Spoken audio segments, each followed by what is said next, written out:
our best response to grace, you know what it is? It's not workaholism. Our best response to grace is gratitude. Gratitude is exhaling the grace we inhale. Gratitude is exhaling the grace we inhale.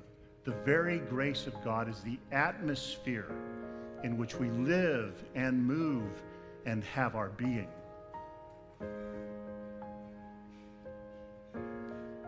Grace and peace. See, grace and peace are very good friends, longtime friends. They go together very well. There are some dynamics that don't play as nice with grace. My anxiety turns out to be one of them. You never see Paul say, "Grace and anxiety to you, my brothers and sisters." It's silly. Of course he'd never say that. But the thing is, I realize that when I'm rooted in my anxiety, I'm forgetful of the reality of grace. I live in the very presence of a God whose generosity cannot be measured. I live in the presence of a God whose love is so wide, so long, so deep, so high, it is beyond even imagining.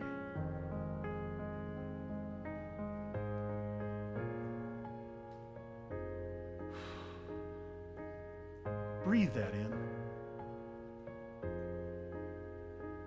It's good news. It's really good news. It's good news to proclaim.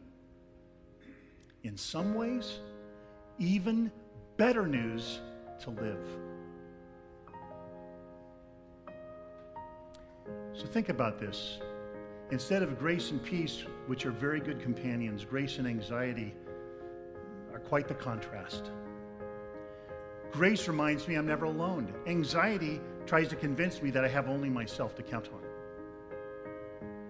Grace reminds me that God is very much for me. If God is for us, who in the world could be against us? I mean, really. That's Paul's Romans 8 language. God is for us, but anxiety tries to persuade me that everything is against me. You see, grace reminds me that I do not achieve my life, I receive my life.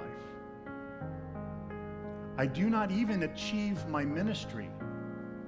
My ministry is a gift from God to be taken and enjoyed and shared. My ministry to others begins as God's ministry to me.